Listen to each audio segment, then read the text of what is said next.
Well, hello, friends, and welcome back to the second episode of Mike's podcast. And I'm super grateful to those of you who have listened to the first episode. We are just getting it up on iTunes, and so we'll start putting this out a little bit more publicly. So maybe for some of you, you will first download this episode, and I just want to let you know there's one right before this that will be helpful to set up what we're going to talk about in this episode. And for those of you that were with me last time, I just wanted to let you know a couple of things in all of this. I missed talking about a whole bunch of things I'd intended to talk about, especially towards the beginning and sort of setting up what we're doing here. And really, what had happened was I was just sort of like testing out the software and messing around with recording. And I just started talking like, oh, this is what I'm going to say, this is what I'm going to do. And then I thought like, oh, why don't I just like keep recording and keep talking? And then like, who knows what happened? It just kind of happened. And so there were things where like I missed stuff that I wanted to talk about. There was like, I know like I sounded weird. In fact, I asked several people for feedback, and the most consistent feedback was they were like, especially for like the first half, like you just sounded weird. Like, and I listened to it and I was like, yeah, I know. I'm talking to a wall. I have to learn how to talk to a wall. In fact, right now, the wall that I'm facing, it's particle board. I have this tiny house in our backyard that when I left the church that I'd been a part of for 19 years and kind of started some of my own things, we built this little tiny house in our backyard that would be like my home office, and it's actually worked out really well with all that's going on right now. I have my own like little space as the kids are home doing school and Allison's home, having to do some phone in things too, and so I have this like separate space, which is really wonderful. But one of the things I didn't think about was how it would appear in like videos and Zoom calls, and so I've tried to shoot some videos in here, and they just look terrible. And on every single Zoom call I've been on, every time, if there's somebody who I haven't been on a call with them yet, one of the first things they say to me is they're like, "Hey, are you like in a bunker somewhere?" I had somebody the other day ask me, they say, "I think I saw some of the Jim Baker food canisters back on your shelves back there." And so apparently the sort of like particle board room appears as if it's some underground bunker to people who are watching it. So I'm calling my office now. It's no longer my office, it's my bunker. But anyway, so that's kind of where I am at recording all of this. But we are spending some time looking at this ancient book from the scriptures, the ancient Hebrew scriptures called Job.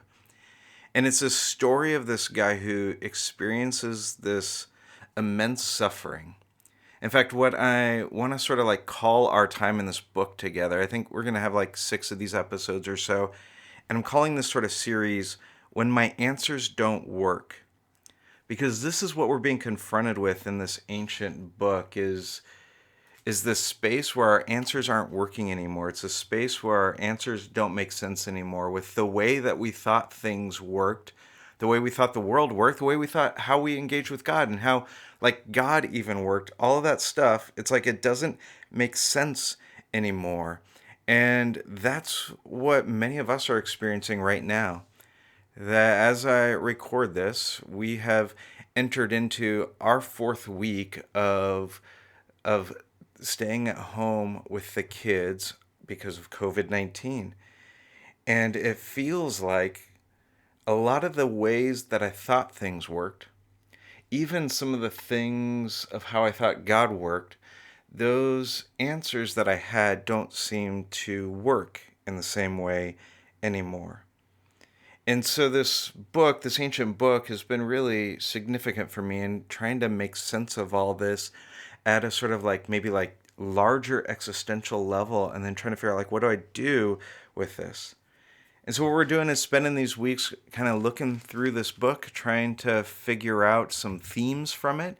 And as we look at these different themes, then we're just trying to ask some questions and have some reflections as we try our best to understand this ancient book and what it's saying to us today if we will enter into it. And so last week it was asking us this question. It asked us, who will we be when what's normal and what's comfortable is taken away from us?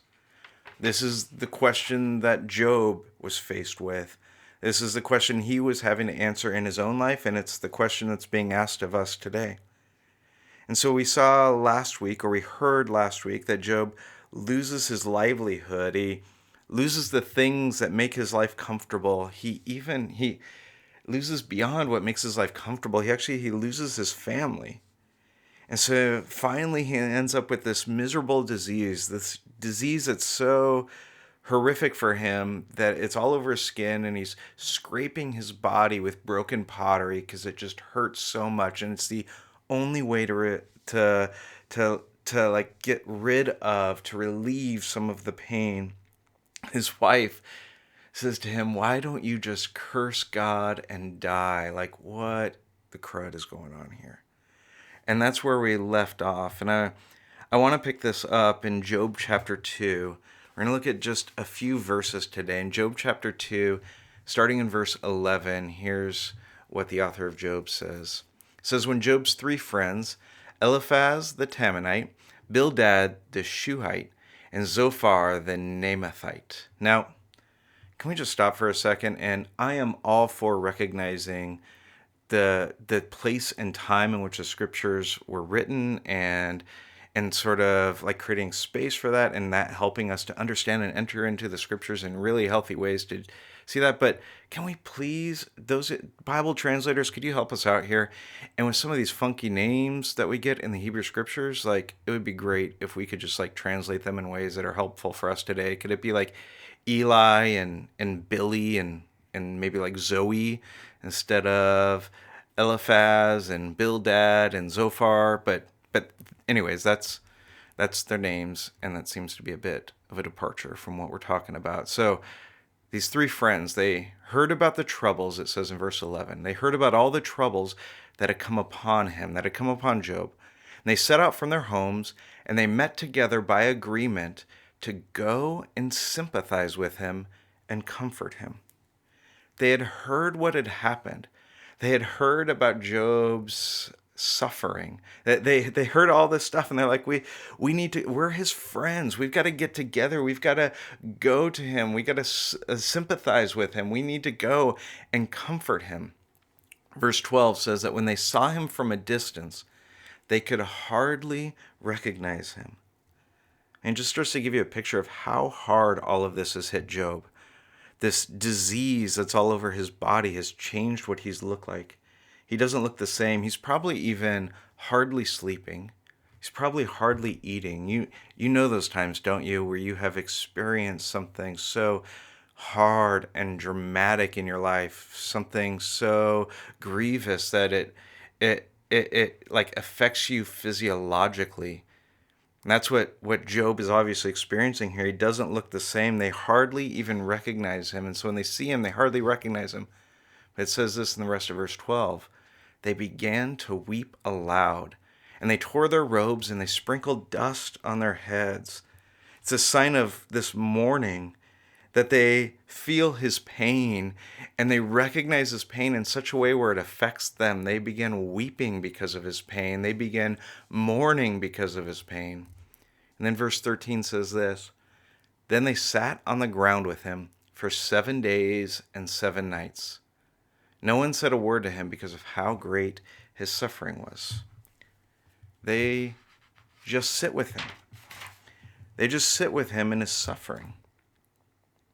Now, if you know anything about the story of Job, if you've heard this ancient story at all ever before, you know that this isn't all that his friends do. You know that the story moves on from here, and they actually like kind of screw this moment up later on, and we'll get there. We're going to talk about that. We're going to look at that actually in our next time together.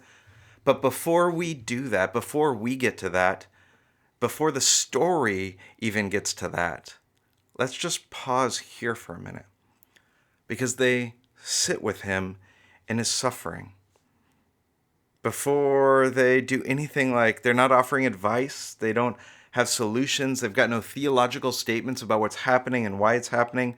They're not trying to make sense of it. They're not discounting it. They're not saying it could be worse. They're not trying to find the silver lining in all of it. They're sitting with him in his suffering.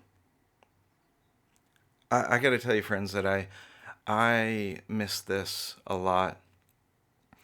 I think Allison and I have had the conversation that so many spouses have had, where at one time or another she's going through something and she's describing it to me, and I can't tell you how many times I have offered, like, oh, well, what if you did this? Do you want me to call them? I could handle this thing. What if we did these things? And almost every single time she'll say something to me like, Mike, like, I just want you to say, like, that sucks. And I want you to hold me, or I want you to, like, play with my hair. And I don't want you to try and fix it. I just wanted to tell this to you so that you would feel it with me. I mean, the reality is that most of us are actually uncomfortable with suffering. And so what we do is we try and avoid suffering. And we try and avoid suffering not just by making our life comfortable and trying to make our life easy, but we avoid suffering when we are in the midst of it, being confronted with it, when it's happening in our lives, or when it's right in front of us in somebody else's lives.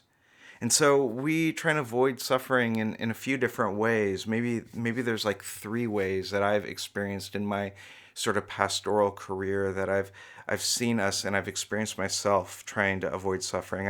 I try and fix it is maybe the first way.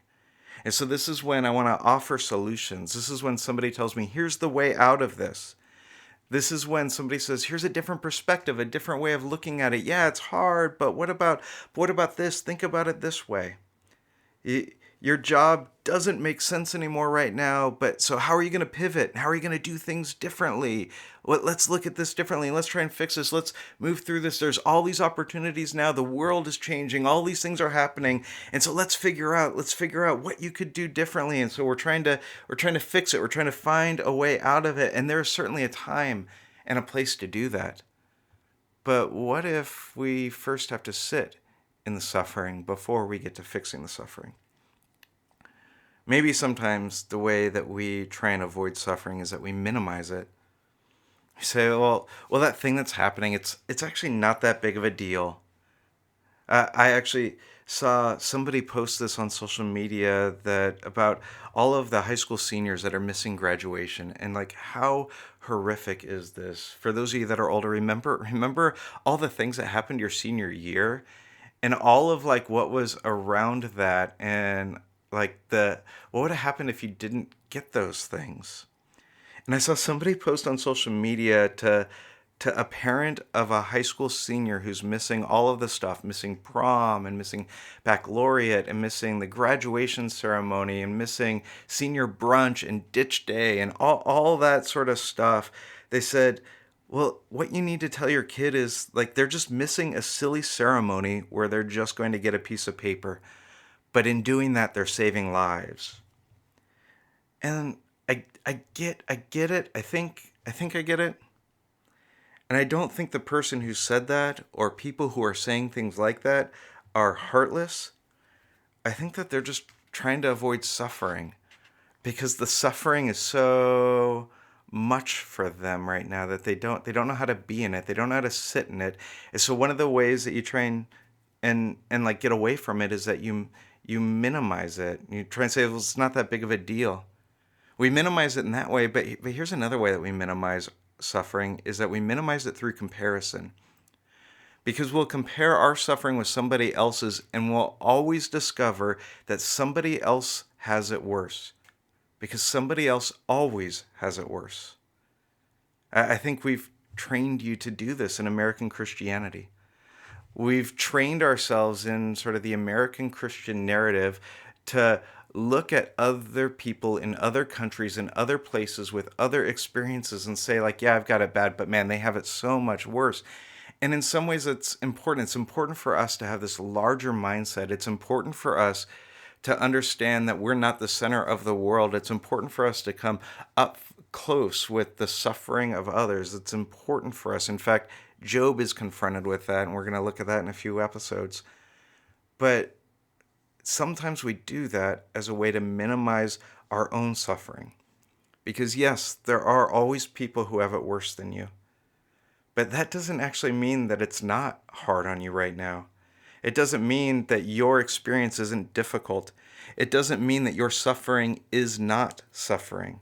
Because your suffering is unique to you. It's unique to your story. It's unique to the place that you're born into. It's unique to your own experiences. It's unique to your own life situation. Your suffering is unique to you.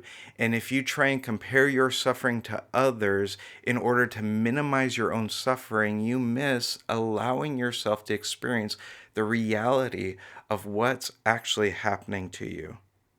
And so we try and minimize it in all kinds of different ways in order to avoid suffering. And sometimes what we do to avoid suffering is we just try to move past it. And maybe we move past it by finding different strategies to numb ourselves. And so obviously substances can be a way to numb ourselves. And I gotta tell you, it feels super tempting right now. Like, one, it's just super easy because I think every group of friends that I have is doing some sort of like virtual happy hour in the midst of COVID-19. And so it's this great way to connect with people. But it's also this like, gosh, things are crazy right now. And just having a beer, a bit of bourbon, having like something to take sort of like my mind off it, the edge off of it is this numbing thing. But we have these other, like, much more socially acceptable ways of numbing ourselves off. So it's like getting into the scrolling of social media and just kind of losing ourselves in that. Just sitting in front of Netflix all day long. Whatever other sort of distractions we have, because to just like take our mind off of it. The things that we do that it's like I'm gonna take my mind off of it. All what we're doing is we're just sort of numbing ourselves from it in order to try and like move past it, to pretend like it's not there, to sort of sweep that thing under the rug. And what will happen if we just like try and move past it? I remember my spiritual director told me one time, she said, Mike, I've found that a lot of times that people who are experiencing some level of anxiety, and she wasn't talking about like clinically diagnosed anxiety, but just kind of like low level anxiety, the kind of thing that I was experiencing in my life. She said, I find that they have some sort of like unresolved grief in their life, that there's this thing that has been lost. There's this thing that was there that's no longer there anymore, and you just tried to move past it. You tried to numb yourself from it. You tried to ignore it, and in doing that, it's still there. It didn't go away. It's still there, but it's kind of like eating at you in these other sort of ways, and it's actually even like physiologically affecting you in ways. And so we try to just move past it. In fact, we even try to move past it by immediately trying to make next step plans. Okay, well, here's what I'm going to do. These things are disrupted. Life is hard right now. Suffering has happened. Taking Job's situation, I've lost my livelihood. I've lost my family. I got to start figuring out, how do I get back on it? How do I rebuild my empire? How do I build community again? How do I find people to be close to me again? How do I do all? And we start making all of these plans. We immediately just trying to start figuring out, how do I fix this? What do I do with this? How do I move forward? But you can't dream of a future well without first grieving what you've lost. If you just try and make next steps plans and you never grieve what you've lost, your dreams of the future will always come up short. And so you need to let yourself like grieve it. And so as we sit right now, our current experience for many of us is that we're sitting in the disruption that's been caused by COVID-19. And like Job's friends, we have the opportunity right now to be able to sit with the suffering. Let me offer a few thoughts on what that might look like for us to do that. Maybe what we could do is we could first name what the thing is that we've lost. Give language to the ways that you're suffering. And remember, you don't have to compare your suffering to others. Your suffering is your suffering. However big it seems to you, however small it seems to you, name it, own it, like give language to it. And so maybe it's just simply like, I've missed those pop-ins at my desk at work, and there's something that's actually lost in my life because of that. There was that trip that we had planned that's no longer going to happen, or at least it seems like it's probably not going to happen, and that's a lot. I was so looking forward to that. There's that person that I can't hug right now. There's the celebrations that have been missed. There's the work that's been lost, the job that's been lost. There's the stability that's eroding. There's the next steps that I had planned that are all like thrown up in the air. And I had all of these dreams for the future about what would be and the way things would move forward and what my next sort of steps were in life. And all of that is sort of gone. What is the thing that you've lost? Give language to the ways that you're suffering right now, that you uniquely are suffering, and then let yourself feel it. It doesn't necessarily mean letting yourself feel the suffering doesn't mean that you're like necessarily like wallowing in a pit of despair. It doesn't mean that. But it does mean that you don't immediately push away the sadness by trying to fix it. And you don't immediately push away the sadness by trying to minimize it. And you don't immediately push away the sadness by just trying to move past it. You let yourself feel it. And by the way, we let others feel it also. It means to sit with them in their suffering. It means that we don't try to fix it for them. It means that we don't try and minimize their suffering. And it means that we don't try to push them to move past it. We let them feel it so that and by doing that, we sit with them in it.